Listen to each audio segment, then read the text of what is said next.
Assalamualaikum warahmatullahi wabarakatuh. Selamat datang di channel NWT ID.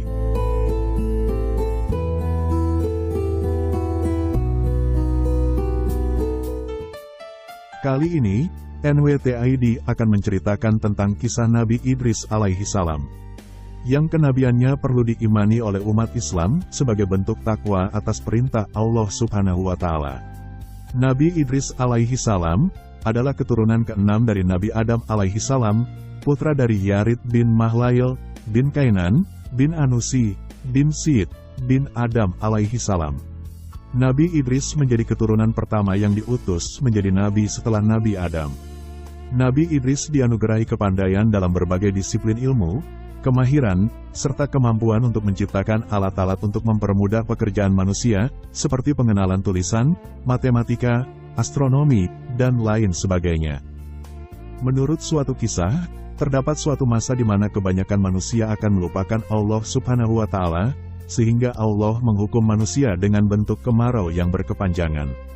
Nabi Idris pun turun tangan dan memohon kepada Allah untuk mengakhiri hukuman tersebut. Allah Subhanahu wa Ta'ala mengabulkan permohonan itu dan berakhirlah musim kemarau tersebut dengan ditandai turunnya hujan. Riwayat Nabi Idris alaihi salam.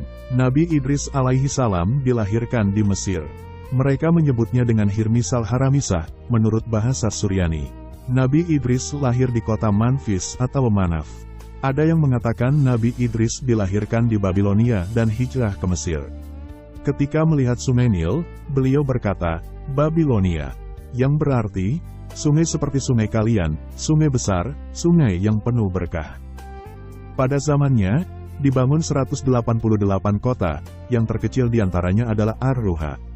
Nabi Idris berdakwah untuk menegakkan agama Allah, mengajarkan tauhid, dan beribadah menyembah Allah, serta memberi beberapa pedoman hidup bagi pengikutnya supaya selamat dari siksa dunia dan akhirat. Nabi Idris dinyatakan dalam Al-Quran sebagai manusia pilihan Allah, sehingga Allah mengangkatnya ke langit. Ibnu Abi Hatim dalam tafsirnya meriwayatkan bahwa Nabi Idris wafat saat beliau sedang berada di langit keempat ditemani oleh malaikat. Dakwah Nabi Idris alaihi salam. Allah Subhanahu wa Ta'ala berfirman, "Dan ceritakanlah wahai Muhammad kisah Idris di dalam kitab Al-Quran. Sesungguhnya dia seorang yang sangat mencintai kebenaran dan seorang nabi." Al-Quran Surah Maryam, ayat 56. Para sejarawan kuno dan ahli sejarah para nabi mengatakan bahwa beliau adalah Idris bin Bur, ada juga yang berpendapat bin Yarid. Nama aslinya adalah Ahnuh. Latar belakang dinamakan Idris karena beliau sering membaca kitab dan suhuf Nabi Adam serta Nabi Syed. Ibu beliau bernama Asyud. Beliau adalah orang pertama yang menulis dengan pena, menjahit pakaian, mengenakan pakaian berjahit, serta orang pertama yang mempelajari ilmu perbintangan dalam ilmu hutang. Allah Subhanahu wa Ta'ala mengutus Nabi Idris kepada anak cucu Qabil dan mengangkatnya ke langit. Dalam sebuah hadis riwayat Anas bin Malik disebutkan dari Abu Dzar bahwa Rasulullah pada saat Mi'raj melihat Nabi Idris di langit keempat. Nabi Idris berkata pada Rasulullah, "Selamat wahai Nabi yang baik dan saudara yang baik pula."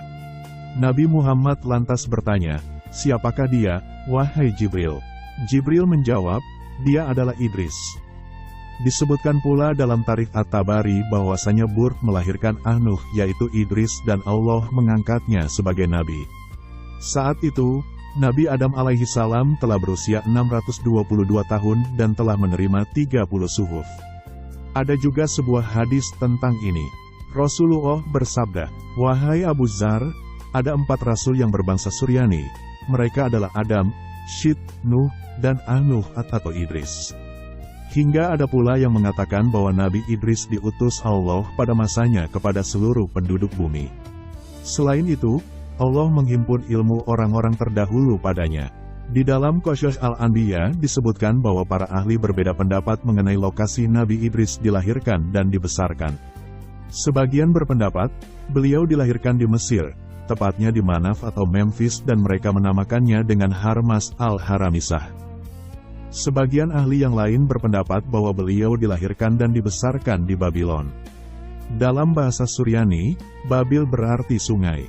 Nabi Idris selalu memerintahkan seluruh pengikutnya untuk berpindah ke Mesir. Pada zaman Nabi Idris, manusia berbicara dengan 72 bahasa. Mereka telah mampu mendesain kota-kota mewah. Kota yang telah dibangun pada waktu itu sebanyak 188 kota. Saat itu bumi dibagi menjadi 4 bagian dan setiap bagian tersebut memiliki raja sendiri. Nama-nama raja tersebut adalah Elaus, Zos, Asgalebios, dan Zos Amon. Nabi Idris mewarisi ilmu Nabi Syith bin Adam. Setelah beranjak dewasa, Allah mengangkatnya sebagai nabi. Nabi Idris melarang orang-orang berbuat kerusakan yang menentang syariat Nabi Adam dan Nabi Syith, tetapi hanya sedikit yang menaatinya. Sebagian besar menentang dakwah beliau. Beliau lalu berniat untuk berpindah ke tempat yang lebih banyak penduduknya dan mau menerima ajakannya, yaitu daerah Mesir. Beliau kemudian memerintahkan seluruh pengikutnya untuk meninggalkan Babylon. Para pengikutnya berkata, "Bila kita berpindah, tempat manakah yang serupa dengan tempat kita?" Nabi Idris menjawab, "Jika kita berpindah karena Allah, kita akan diberi rezeki yang serupa dengan tempat itu." Mereka pun berangkat dan sampai di Mesir. Mereka melihat sungai Nil. Nabi Idris pun berhenti di sana dan bertasbih memuji Allah. Di Mesir, beliau berdakwah mengajak umat manusia menuju jalan Allah. Nabi Idris sangat hati-hati dalam berbicara, pendiam, berwibawa, dan memiliki berbagai petuah serta untayan kata-kata indah dalam nasihatnya. Seperti, janganlah kalian dengki terhadap orang lain yang mendapatkan kemakmuran, sebab kenikmatan yang mereka rasakan itu sedikit saja. Ucapan beliau yang lain adalah, cinta dunia dan cinta akhirat, keduanya tidak akan berkumpul dalam satu hati selamanya.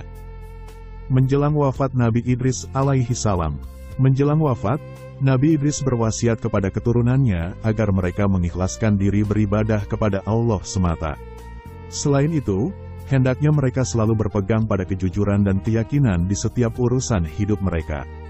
Beliau pun kemudian diangkat Allah ke langit. Nabi Idris adalah kakek dari ayah Nabi Nuh, Nuh bin Lamak bin Mutawashlah bin Ahnuh. Ada berpendapat, dinamai Idris karena beliau banyak belajar, nama sebenarnya adalah Ahnuh. Allah menyifatinya dengan beberapa hal. Dia adalah seorang yang jujur. Dia adalah seorang nabi. Dalam firman Allah, "Warafanahu makanan aliyah," yang artinya, kami mengangkatnya ke tempat yang tinggi. Al-Quran, Surah Maryam, ayat 57. Ada dua pendapat mengenai penafsiran firman Allah tersebut.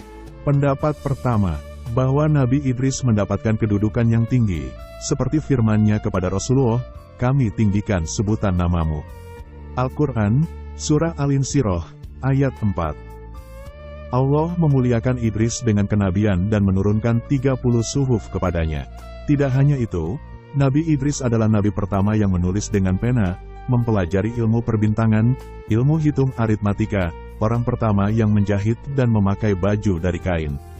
Pendapat kedua, maksud dari kata tinggi dalam ayat tersebut adalah tempat yang sangat tinggi.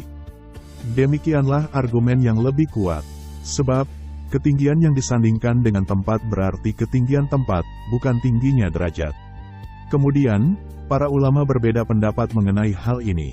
Sebagian mereka berpendapat bahwa Allah mengangkat Nabi Idris ke langit atau ke surga. Dengan begitu, beliau dalam kondisi hidup, tidak mati. Sementara itu yang lain berpendapat, Allah mengangkatnya ke langit dan melepaskan ruhnya. Kemudian Ibnu Abbas bertanya kepada Ka'ab mengenai firman Allah, "Kami mengangkatnya ke tempat yang tinggi." Al-Quran, Surah Maryam, ayat 57. Menurut Ka'ab, malaikat pencabut nyawa mendatangi Nabi Idris. Nabi Idris pun mengajaknya bicara sampai malaikat menunda pencabutan nyawanya. Lantas malaikat itu membawanya ke langit dengan kedua sayapnya. Sesampainya di langit keempat, malaikat itu berkata, "Aku sebenarnya diutus mencabut nyawamu di langit keempat."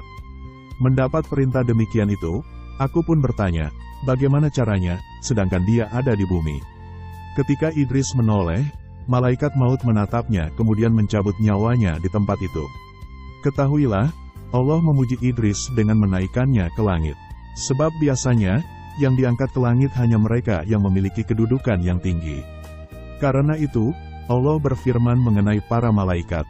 Malaikat-malaikat yang di sisinya, mereka tiada mempunyai rasa angkuh untuk menyembahnya. Al-Quran, Surah Al-Anbiya, ayat 19. atau dalam kitab tafsir Al-Fahrur Razi, Tafsir Ar-Razi, Jilid 10, halaman 322. Nabi Idris alaihi salam di dalam Al-Quran.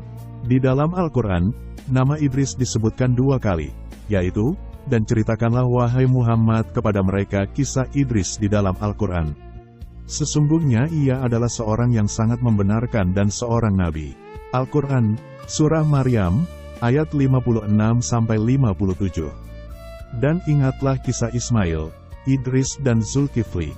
Mereka semua termasuk orang-orang yang sabar. Kami telah memasukkan mereka ke dalam rahmat kami. Sesungguhnya mereka termasuk orang-orang yang soleh. Al-Quran, Surah Al-Anbiya, ayat 85-86. Nabi Idris alaihi salam dalam hadis. Dalam sebuah hadis, Nabi Idris disebutkan sebagai salah seorang dari nabi-nabi pertama yang berbicara dengan Nabi Muhammad SAW dalam salah satu surga selama Miraj. Diriwayatkan dari Abbas bin Malik, gerbang telah terbuka, dan ketika aku pergi ke surga keempat, di sana aku melihat Idris. Lalu Jibril berkata kepadaku, "Ini adalah Idris, berilah dia salammu." Maka aku mengucapkan salam kepadanya, dan ia mengucapkan salam kepadaku dan berkata, "Selamat datang saudaraku yang alim dan nabi yang soleh." Sahih Bukhari Muslim. Nabi Idris alaihi salam dipercayai sebagai seorang penjahit yang handal. Ini dijelaskan dalam sebuah hadis berdasarkan cerita Ibnu Abbas. Daud adalah seorang pembuat perisai, Adam seorang petani, Nuh seorang tukang kayu, Idris seorang penjahit dan Musa adalah penggembala. Dari Al-Hakim, nasihat dan ajaran Nabi Idris alaihi salam. Kepada Nabi Idris dinisbatkan beberapa hikmah dalam kata-kata bijak berikut ini. Pertama, tanpa membagi-bagikan nikmat yang diperolehnya, seseorang dikatakan tidak bersyukur kepada Allah atas nikmat-nikmat yang diperolehnya itu. Kedua, kesabaran yang disertai iman kepada Allah akan membawa kemenangan. Ketiga, orang yang bahagia adalah orang yang waspada dan mengharapkan syafaat dari Tuhannya dengan amal-amal solehnya. Keempat, bila kamu memohon sesuatu kepada Allah dan berdoa, maka ikhlaskanlah niatmu. Demikian pula untuk puasa dan sholatmu. Kelima, janganlah bersumpah palsu dan janganlah menutup-nutupi sumpah palsu supaya kamu tidak ikut berdosa. Keenam, taatlah kepada rajamu dan tunduklah kepada pembesarmu, serta penuhilah selalu mulutmu dengan ucapan syukur dan puji kepada Allah. Ketujuh, janganlah iri hati kepada orang-orang yang nasibnya baik, karena kesenangan yang mereka peroleh sebenarnya sangat sedikit. Kedelapan, barang siapa tidak merasa cukup, maka tidak ada sesuatu pun yang membuatnya puas. Demikian sepenggal kisah dari Nabi Idris alaihi salam yang wajib kita imani sebagai seorang muslim. Semoga kisah Nabi Idris alaihi salam bermanfaat bagi kita semua dan dapat mengambil hikmah untuk hidup dalam Islam dan mampu menjadi tauladan untuk kita semua. Semoga kita semua selalu dalam lindungan Allah Subhanahu wa Ta'ala. Amin, ya Rabbal Alamin.